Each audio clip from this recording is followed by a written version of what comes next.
ತಪ್ಪಿತಸ್ಥರ ಬಂಧನಕ್ಕೆ ಸದನದಲ್ಲಿ ಬಿಜೆಪಿ ಖಂಡನೆ ಸದನ ನಾಯಕರಾದ ನಡ್ಡಾ ಪ್ರತಿಕ್ರಿಯಿಸಿದ ದುರದೃಷ್ಟವೆಂದು ಅವರು ಹೇಳಿದರು. ಇಂತಹ ಆಚರಣೆ ಬಿಜೆಪಿ ಬೆಂಬಲಿಸುವುದಿಲ್ಲ ಎಂದರು. ಬಿಜೆಪಿ ಸಂಬಂಧವನ್ನು ಅವರು ನಿರಾಕರಿಸಿದರು. ಘಟನೆ ಸರಿಯಾಗುವುದೆಂದು ಭರವಸೆ ನೀಡಿದರು. ಸತ್ಯಾಂಶ ಹೊರಬೇಕು ಎಂದು ಅವರು ಹೇಳಿದರು.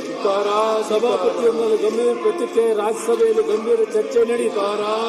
ಸಭಾಪತಿಯವರು ವಿಷಯವನ್ನು ಗಂಭೀರವಾಗಿ ಪರಿಗಣಿಸಿದರು. ಅಶ್ವಿತೆ ಸಹಿಸಲಾಗದೆ ಸಾಮಾಜಿಕ ಪಿಡುಗು ಘಟನೆ ಸೂಚಿಸಲಾಯಿತು. ಸಂವಿಧಾನ ಮೌಲ್ಯಗಳ ಸದಾ ಸರಣಿ ಕಳವಳ ಇಲ್ಲಿ ವ್ಯಕ್ತವಾಯಿತು. ತೀವ್ರ ಪ್ರತಿಕ್ರಿಯೆ. ರಾಹುಲ್ ಗಾಂಧಿ ಘಟನೆ ಖಂಡಿಸಿದರು. ಸಂವಿಧಾನಾತ್ಮಕ ಅವಮಾನ ಕೊಡಲೇಬೇಕು. ಅಖಿಲೇಶ್ ಯಾದವ್ ಕೂಡ ಖಂಡಿಸಿದರು. ನಾಗೇಂದ್ರನ ವಜಾ ಮಾಡಿ ಮನಸ್ಸನ್ನು ಮೊದಲು ಶುದ್ಧೀಕರಿಸಿ ನಾಗೇಂದ್ರನ ವಜಾ ಮಾಡಿ ಕ್ರಮಕ್ಕೆ ಆಗ್ರಹಿಸಿದರು. ವಿರೋಧ ಪಕ್ಷಗಳು ಒಟ್ಟಾಳಿ ಕಳವಳ ವ್ಯಕ್ತಪಡಿಸಿದರು. ಎಷ್ಟು ಕೊಟ್ಟಣ್ಣ ಎಷ್ಟು ಕೊಟ್ಟೆ ಅವರು ಅನುಭವಿಸಿ ಕೊಟ್ಟಣ್ಣ ಅಂಬೇಡ್ಕರ್ ಬಾಲ್ಯದಲ್ಲಿ ಅವಮಾನ ಶಾಲೆಯಲ್ಲೂ ತಾರತಮ್ಯ ಎದುರಿಸಿದರು. ರಾಜೀನಾಮೆ ನಿರ್ಬಂಧವಾಗಿತ್ತು. ಅವರ ನೋವನ್ನು ರಾಜೀನಾಮೆ ಕೊಡಲೇಬೇಕು. ಬಾಬಾ ಸಾಹೇಬ್ ಅವರು ಮಹಾನ್ ಸತ್ಯಾಗ್ರಹ ಕೊಡಬೇಕಣ್ಣ. ಅವರ ಸಮಾನತೆಯ ಇತಿಹಾಸವನ್ನೇ ಅವರು ರಾಜೀನಾಮೆ ಕೊಡಬೇಕು. ಸಂವಿಧಾನ ಅಂಬೇಡ್ಕರ್ ಉತ್ತರ ಅಂಬೇಡ್ಕರ್ ರಾಹುಲ್ ಗಾಂಧಿ ಮನೆಯಿಂದ ಶಿಲ್ಪಿಯಾಗಿದ್ದರು. ಅವರ ಸಮಾನತೆ ಕಾರ್ಯ ಬಲ ನೀಡಿದರು. ಅನುಚ್ಛೇದ ಮನೆಗೆ ಆದರೆ ಆಚರಣೆ ಕಾನೂನು ಬಾಹಿರವಾಗಬೇಕು. ಮಾನವ ಘನತೆ ಪ್ರತಿಯೊಬ್ಬರ ಹಕ್ಕಾಗಿದೆ. ಅದರ ರಕ್ಷಣೆ ನಮ್ಮ ಕರ್ತವ್ಯವಾಗಿದೆ. ಜಗಜೀವನ್ ರಾಮ್ ಅವರು ಅವಮಾನ ಅನುಭವಿಸಿದರು. ಜಗಜೀವನ್ ರಾಮ್ ಮಹಾನ್ ರಾಷ್ಟ್ರೀಯ ನಾಯಕರಾಗಿದ್ದರು. ಬಾಲ್ಯದಲ್ಲಿ ಅಸ್ಪೃಶ್ಯತೆ ಅನುಭವಿಸಿದರು. ಅವರ ಪ್ರತ್ಯೇಕ ನೀರಿನ ಮಡಿಕೆ ವಿರೋಧಿಸಿದರು. ಜಾತಿ ತಾರತಮ್ಯವನ್ನು ಧೈರ್ಯವಾಗಿ ಪ್ರಶ್ನಿಸಿದರು. ಉಪ ಪ್ರಧಾನಿಯಾಗಿ ದೇಶಕ್ಕೆ ಸೇವೆ ಸಲ್ಲಿಸಿದ ಆದರೂ ಜಾತಿ ಅವಮಾನ ತಪ್ಪಲಿಲ್ಲ. ವಾರಣಾಸಿಯ ಘಟನೆ ಮರೆಯಲಾಗದು. ವಾರಣಾಸಿಯಲ್ಲಿ ಜಗಜೀವನ್ ರಾಮ್ ಅವರು ಪ್ರತಿಭೆ ಅನಾವರಣಗೊಳಿಸಿದ್ದರು. ಅವರು ರಾಜ್ಯ ಸಂಪೂರ್ಣ ಪ್ರತಿನಿಧಿಸಿತ್ತು. ನಂತರ ಶುದ್ಧೀಕರಣ ನಡೆಸಲಾಯಿತು ಎನ್ನಲಾಗಿದೆ. ಗಂಗಾಜಲದಿಂದ ಪ್ರತಿಮೆ ಶುದ್ಧೀಕರಣಲಾಯಿತು ಎನ್ನಲಾಗಿದೆ. ಉನ್ನತ ಹುದ್ದೆ ಅವರನ್ನು ರಕ್ಷಿಸಲು ಇತಿಹಾಸ ನೋವಿನ ಅಧ್ಯಾಯವಾಯಿತು. ಅಂಬೇಡ್ಕರ್ನಿಂದ ಖರ್ಗೆ ಅವರಿಗೆ ಅಂಬೇಡ್ಕರ್ ನೀರಿಗಾಗಿ ಹೋರಾಟ ನಡೆಸಿದರು. ಜಗಜೀವನ್ ರಾಮ್ ಜಾತಿಯ ಅವಮಾನ ಇವರು ಖರ್ಗೆ ಅವರು ಅದೇ ನೋವು ಹೊಡೆದರು. ತಲೆಮಾರುಗಳು ಬದಲಾದವು. ದೇಶ ಬದಲಾಯಿತು. ಕಾನೂನು ಬದಲಾಯಿತು. ಕಾಲ ಬದಲಾಯಿತು. ಆದರೆ ಕೆಲವು ಮನಸ್ಸು ಬದಲಾಗಲಿ. ಇದು ಪಕ್ಷದ ಪ್ರಶ್ನೆ ಅಲ್ಲ. ಇದು ಖರ್ಗೆ ಅವರ ಪ್ರಶ್ನೆ ಮಾತ್ರವಲ್ಲ. ಇದು ಕಾಂಗ್ರೆಸ್ ಪ್ರಶ್ನೆಯೂ ಮಾತ್ರವಲ್ಲ. ಇದು ದಲಿತರ ಸ್ವಾಭಿಮಾನದ ಪ್ರಶ್ನೆ ಆಗಿದೆ. ಇದು ಮಾನವ ಘನತೆಯ ಪ್ರಶ್ನೆ ಆಗಿದೆ. ಇದು ಸಾಮಾಜಿಕ ಸಮಾನತೆ ಪ್ರಶ್ನೆ ಆಗಿದೆ. ಇದು ಸಂವಿಧಾನದ ಗೌರವದ ಪ್ರಶ್ನೆ ಆಗಿದೆ. ಕಾನೂನು ಕ್ರಮ ಅಗತ್ಯವಾಗಿದೆ. ಅಶ್ವಿತೆ ಕಾನೂನಿನಡಿ ಅಪರಾಧವಾಗಿದೆ. ನಾಗರಿಕ ಹಕ್ಕುಗಳ ಸಂರಕ್ಷಣೆ ಕಾಯ್ದೆಯ ದೌರ್ಜನ್ಯ ತಡೆ ಕಾಯ್ದೆಯು ಜಾರಿಯಲ್ಲಿದೆ. ಘಟನೆ ಕರ್ತು ನಿಷ್ಪಕ್ಷಪಾತ ತಡೆ ಹಾಕಬೇಕು. ತಪ್ಪಿತಸ್ಥರ ಹೊಣೆಗಾರಿಕೆ ಬಿಗಿಯಾಗಬೇಕು. ಕಾನೂನಂತೆ ಕಠಿಣ ಕ್ರಮ ಕ್ರಮಿಸಬೇಕು. ಕರ್ನಾಟಕ ಸರ್ಕಾರ ನಿಲ್ಲುವ ಅಸ್ಮಿತೆಯನ್ನು ಸರ್ಕಾರ ಎಂದಿಗೂ ಸಹಿಸುವುದಿಲ್ಲ. ಜಾತಿ ಅವಮಾನವನ್ನು ಸರ್ಕಾರ ಸಹಿಸುವುದಿಲ್ಲ. ದಲಿತರ ಘನತೆಯನ್ನು ನಾವು ರಕ್ಷಿಸುತ್ತೇವೆ. ಸಂವಿಧಾನಬದ್ಧ ಹಕ್ಕುಗಳನ್ನು ನಾವು ಕಾಪಾಡುತ್ತೇವೆ. ಸಾಮಾಜಿಕ ನ್ಯಾಯಕ್ಕೆ ಸರ್ಕಾರ ಬದ್ಧವಾಗಿದೆ. ಸಮಾನತೆ ಸಮಾಜ ನಮ್ಮ ಸಂಕಲ್ಪವಾಗಿದೆ. ಮಾನ್ಯ ಅಧ್ಯಕ್ಷರೇ, ಅಂಬೇಡ್ಕರ್ ನೀರಿಗಾಗಿ ಹೋರಾಡಬೇಕಾಯಿತು. ಅಂದು ಜಗಜೀವನ್ ರಾಮ್ ಅವಮಾನ ಎದುರಿಸಬೇಕಾಯಿತು. ಅಂದು ಖರ್ಗೆ ಅವರು ನೋವು ಹೇಳಬೇಕಾಯಿತು. ಇಂದು ಇದು ಮೂವರು ನಾಯಕರ ಕಥೆಯಲ್ಲಿ ಇದು ಭಾರತದ ಸಾಮಾಜಿಕ ಪ್ರಶ್ನೆಯಾಗಿದೆ. ಇದು ಸಂವಿಧಾನದ ಘನತೆಯ ಪ್ರಶ್ನೆಯಾಗಿದೆ. ಖರ್ಗೆ ಅವರು ನಿಂತ ವೇದಿಕೆ ಅಶುದ್ಧವಲ್ಲ. ಜಗಜೀವನ್ ರಾಮ್ ಅವರ ಸ್ಪರ್ಶ ಅಶುದ್ಧವಾಗಿಲ್ಲ. ಅಂಬೇಡ್ಕರ್ನವರು ಅಶುದ್ಧವಾಗಿರಲಿಲ್ಲ.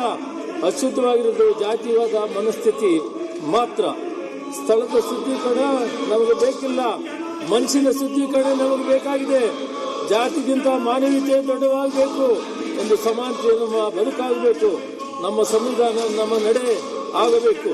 ಮಲ್ಲಿಕಾರ್ಜುನ ಖರ್ಗೆ ಅವರ 5 ವರ್ಷಗಳ ದಶಕದ ಇತಿಹಾಸದಲ್ಲಿ ಎಷ್ಟೋ ಜನ ಸಾಮಾಜಿಕ ಸೇವೆಯನ್ನು ಮಾಡಿ, ಎಷ್ಟೋ ಜನ ಮೇಲ್ಜಾತಿಯವರನ್ನ ಮೇಲೆತ್ತಿ ಸಮಾಜದಲ್ಲಿ ಸುಧಾರಣೆಯನ್ನು ಮಾಡಿ, ಸಾಕಷ್ಟು ಸೇವೆಯನ್ನು ಮಾಡಿ ಇತಿಹಾಸದಲ್ಲಿ ಬಾಬು ಜಗಜೀವನ್ ರಾಮ್ ಆದ ಮೇಲೆ ಈ ರಾಷ್ಟ್ರದಲ್ಲಿ ಆ ಎತ್ತರಕ್ಕೆ ಹೇರಿ ಕೆಲಸವನ್ನು ಮಾಡಿ ಸಮಾಜದಲ್ಲಿ ಸಮಾನೆಯನ್ನು ಕಂಡು ಎಲ್ಲ ವರ್ಗದ ಜನರನ್ನು ಒಟ್ಟಿಗೆ ಕೊಂಡೊಯ್ದಂಥ ಮಹಾನ್ ನಾಯಕ ಖರ್ಗೆ ಅವರು, ಅವರಿಗೆ ಅಪಮಾನ ಆಗಿರುವುದನ್ನು ನಾವು ಸಹಿಸುವುದಿಲ್ಲ. ಇದು ಸಂಪೂರ್ಣವಾಗಿ ಸರ್ಕಾರ ಇದನ್ನು ಖಂಡಿಸುತ್ತದೆ. ಅಧ್ಯಕ್ಷರೇ, ನಮಸ್ಕಾರ.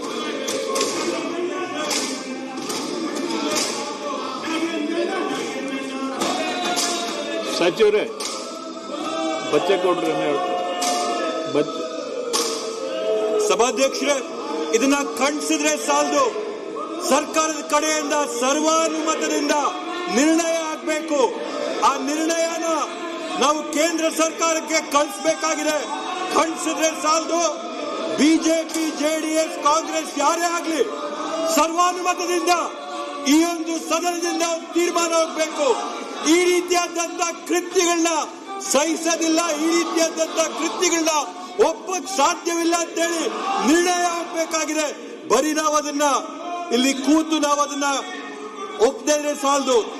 ಇದನ್ನ ನಾನು ಅವ್ರಿಗೆ ಮನವಿ ಮಾಡ್ಕೊಳ್ಳೋದು, ಮಾನ್ಯ ಸಚಿವರಲ್ಲಿ KH ಮುನಿಯಪ್ಪ ಸಾಹೇಬ್ರಲ್ಲಿ ನಾನು ಮನವಿ ಮಾಡ್ಕೊಳ್ಳೋದೇನೆ ಅಂತಂದ್ರೆ, ದಯವಿಟ್ಟು ತಾವು ಸದನದಿಂದ ನಿರ್ಣಯನ ಮಂಡನೆ ಮಾಡಿ, ನಿರ್ಣಯನ ಕೇಂದ್ರ ಸರ್ಕಾರಕ್ಕೆ ಕಳಿಸಂತ ಕೆಲಸನ ಮಾಡಿ, ಮುಂದಿನ ದಿನಗಳಲ್ಲಿ ಕಾನೂನು ಕ್ರಮ ಆಗೋ ತರದಲ್ಲಿ ನಾವಲ್ಲಿ ಎಚ್ಚರಿಕೆ ಕೊಡಬೇಕಾಗುತ್ತೆ. ಸಭಾಧ್ಯಕ್ಷರಲ್ಲಿ ಮನವಿ, ವಿರೋಧ ಪಕ್ಷದ ನಾಯಕರಾದಂಥ ಸನ್ಮಾನ್ಯ ಅಶೋಕ್ ಅವರಿಗೆ ಮತ್ತು ಎಲ್ಲ ಮುಖಂಡರಿಗೂ ನಾನು ಮನವಿ ಮಾಡ್ತೇನೆ. ಭಾರತದಲ್ಲಿ ಪಾರ್ಲಿಮೆಂಟ್ ಅಲ್ಲಿ ಉಭಯ ಸದನಗಳ ಆಡಳಿತ ಪಕ್ಷ ಒಂದು ಕಡೆ ನಡ್ಡಾ ಅವರು, ಒಂದು ಕಡೆ ವಿರೋಧ ಪಕ್ಷದ ರಾಜ್ಯಸಭೆಯ ಉಪಾಧ್ಯಕ್ಷರು ಭಾರತದ ಎಲ್ಲರೂ ಕೂಡ ಒಟ್ಟಾಗಿ ಪಕ್ಷಾತೀತವಾಗಿ ಬಿಜೆಪಿಯವರು ಕೂಡ ಇದನ್ನು ಖಂಡಿಸಿದ್ದಾರೆ. ನಾನು ಕೂಡ ಮನವಿ ಮಾಡ್ತೀನಿ. ಸನ್ಮಾನ್ಯ ಸ್ವಲ್ಪ ಮಾತಾಡೋಕ್ಕೆ ಅವಕಾಶ ಕೊಟ್ಟರೆ ಒಳ್ಳೆಯದು. ಒಂದು ನಿಮಿಷ, ಗಂಭೀರವಾದ ವಿಷಯ. ಅಶೋಕ್ ಅವರೇ, ಸನ್ಮಾನ್ಯ ವಿರೋಧ ಪಕ್ಷದ ಅಶೋಕ್ ಅವರೇ, ದಯವಿಟ್ಟು ಇದೊಂದು ನಿಮಿಷ ಕೇಳಿ. ನಿಮಗೂ ಸಂಬಂಧ ಇರೋದು. ಒಂದು ನಿಮಿಷ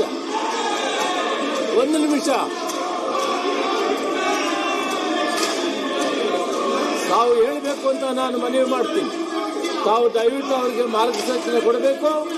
ಉಭಯ ಸದನಗಳಲ್ಲಿ ಆಡಳಿತ ಪಕ್ಷ ಬಿಜೆಪಿಯವರು ಖಂಡಿಸಿದ್ದಾರೆ, ಕ್ರಮ ತೆಗೆದುಕೊಳ್ಳುವುದು ಅಂತ ಹೇಳಿದ್ದಾರೆ. ಇದನ್ನ ಇವತ್ತು ಏನು ಶರತ್ ಬಚ್ಚೇಗೌಡರು ಹೇಳಿದ್ದಾರೆ, ಇದು ಅವಿರೋಧವಾಗಿ ಖಂಡನೀಯವನ್ನ ನಾವು ನಿರ್ಣಯ ಮಾಡಬೇಕು. ವಿರೋಧ ಪಕ್ಷ ಇದಕ್ಕೆ ಬೆಂಬಲವಾಗಿ ನಿಲ್ಲಬೇಕು. ತಮ್ಮ ಕಡೆಯಿಂದ ನಾನು ಅವರಿಗೆ ಸೂಚನೆ ಕೊಡಬೇಕು, ಮನವಿ ಮಾಡ್ತಾ ಇದ್ದೀನಿ. ತಾವು ದಯವಿಟ್ಟು ಅವ್ರಿಗೆ ಸೂಚನೆ ಕೊಡಬೇಕು.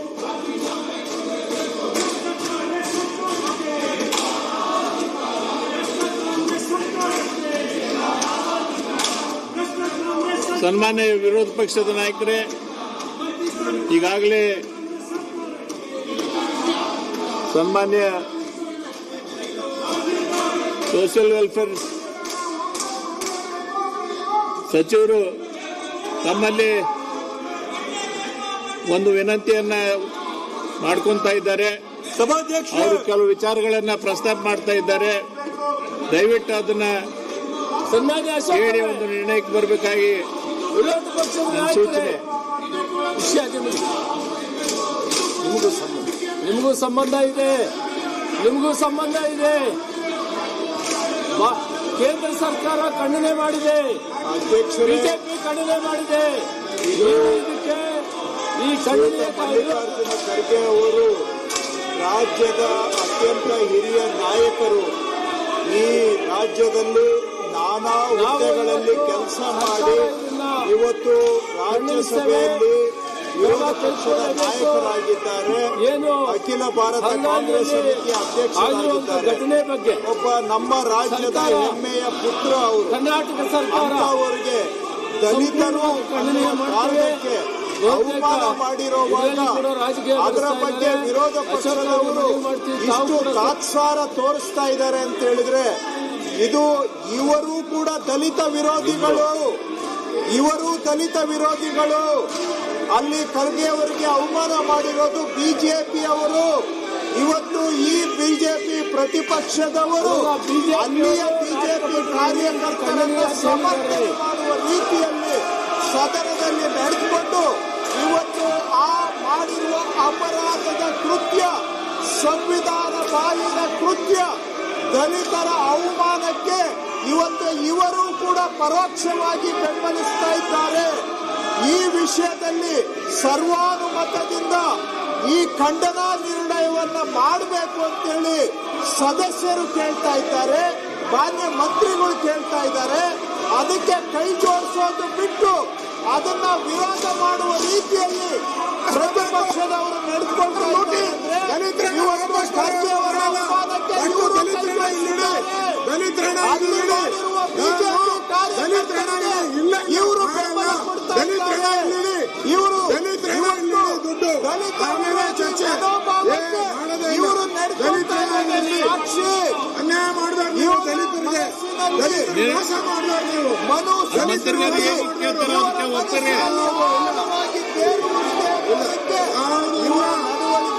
ಸಾಕ್ಷಿ ಇವರಿಗೆ ಏನಾದ್ರೂ ಆತ್ಮಸಾಕ್ಷಿ ಇದ್ದರೆ ಅಥವಾ ದಲಿತರ ಬಗ್ಗೆ ಗೌರವ ಇದ್ದರೆ ಈ ಖಂಡನಾ ನಿರ್ಣಯಕ್ಕೆ ಅವರು ಕೈ ಜೋಡಿಸಿ ಸದನದಲ್ಲಿ ಸರ್ವಾನುಮತದಿಂದ ಖಂಡನಾ ನಿರ್ಣಯವನ್ನು ಅಂಗೀಕಾರ ಮಾಡಿದ್ರೆ ಇವರು ಕೂಡ ಈ ವಿಷಯದಲ್ಲಿ ಇದೆ ಅಂತ ಒಪ್ಪಬಹುದು.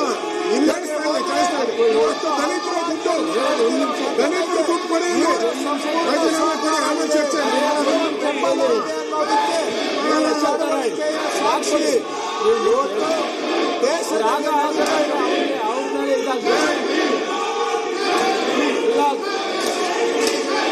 ರಾಷ್ಟ್ರದ ಅತ್ಯಂತ ಹಿರಿಯ ದಲಿತ ನಾಯಕರು, ಸ್ವಾಭಿಮಾನದ ಸಂಕೇತ, ಕರ್ನಾಟಕದ ಹೆಮ್ಮೆಯ ಪುತ್ರ ಶ್ರೀಯುತ ಮಲ್ಲಿಕಾರ್ಜುನ ಖರ್ಗೆ ಅವರಿಗೆ ಅವಮಾನ ಮಾಡಿದ್ದಾರೆ. ದಲಿತರು ಅನ್ನೋ ಕಾರಣಕ್ಕೆ ಅವಮಾನ ಮಾಡಿದ್ದಾರೆ. ಆದರೂ ಕೂಡ ಪ್ರತಿಪಕ್ಷದವರು ಅವಮಾನ ಆಗಿರೋದಿಲ್ಲ. ರಾಷ್ಟ್ರದ ಅತ್ಯುನ್ನತ ನಾಯಕನಿಗೆ ಅವಮಾನ ಖಂಡಿಸೋದಕ್ಕೆ ತಯಾರಿಲ್ಲ ಅಂತ ಇವರು ಅಲ್ಲಿಗೆ ಅಪರಾಧವನ್ನ ಸಮರ್ಥನೆ ಮಾಡ್ತಾ ಇದ್ದಾರೆ. ದಲಿತ ವಿರೋಧಿಗಳು ಇವರು. ದಲಿತರಿಗೆ ಅನ್ಯಾಯ ಆಗ್ತಾ ಇದ್ರು ಕೂಡ ಈ ದೇಶದಲ್ಲಿ ಇವರು ಅದಕ್ಕೆ ಪರೋಕ್ಷವಾಗಿ ಬೆಂಬಲ ಕೊಡ್ತಾ ಇದ್ದಾರೆ ಅಂದ್ರೆ ಇದಕ್ಕಿಂತ ಅವಮಾನ ಮತ್ತೊಂದು ಇಲ್ಲ. ಇದಕ್ಕಿಂತ ಸಂವಿಧಾನದ ಮೇಲೆ ಅತ್ಯಾಚಾರ ಮತ್ತೊಂದು ಇಲ್ಲ.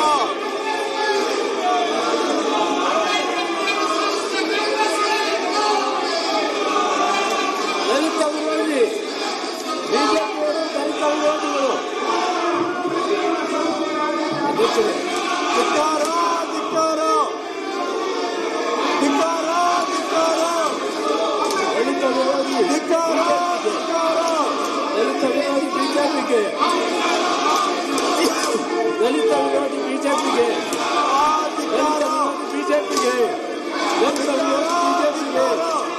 ದಲಿತ ವಿರೋಧಿ ಬಿಜೆಪಿಯವರಿಗೆ ರಾಷ್ಟ್ರ ನಾಯಕ ಖರ್ಗೆ ಅವರನ್ನು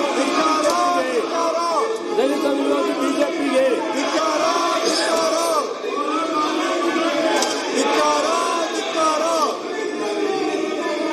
ಬಿಜೆಪಿ ದಲಿತ ವಿರೋಧಿ ಬಿಜೆಪಿ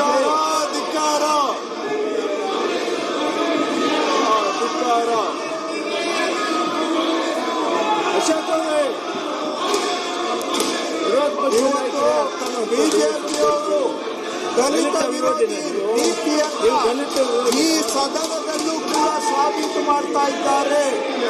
ಒಬ್ಬ ಕರ್ನಾಟಕದ ಹೆಮ್ಮೆಯ ಪುತ್ರ ದೇಶದಲ್ಲಿ ಉನ್ನತ ಮಟ್ಟದಲ್ಲಿರುವ ರಾಜ್ಯಸಭೆಯ ವಿರೋಧ ಪಕ್ಷದ ನಾಯಕರಿಗೆ ಅವಮಾನ ಮಾಡಿ ಸಂವಿಧಾನಕ್ಕೆ ಅಪಚಾರ ಮಾಡಿದ್ರು ಕೂಡ ಈ ಬಿಜೆಪಿಯವರು ಅದನ್ನ ಖಂಡನೆ ಮಾಡೋದು ಬಿಟ್ಟು ಪರೋಕ್ಷವಾಗಿ ಇವತ್ತು ಸಮರ್ಥನೆ ಮಾಡುವ ರೀತಿಯಲ್ಲಿ ನಡ್ಕೊಳ್ತಾ ಇದ್ದಾರೆ ಅಂತ ಹೇಳಿದ್ರೆ ಇವರ ದಲಿತ ವಿರೋಧಿ ಮನಸ್ಥಿತಿಗೆ ಇದೇ ಸಾಕ್ಷಿ. ಇವತ್ತು ದಲಿತರಿಗೆ ದೇಶದಲ್ಲಿ ತಲೆ ಎತ್ಕೊಂಡು ಓಡಾಡಕ್ಕಾಗೋದಿಲ್ಲ ಅಧ್ಯಕ್ಷರೇ.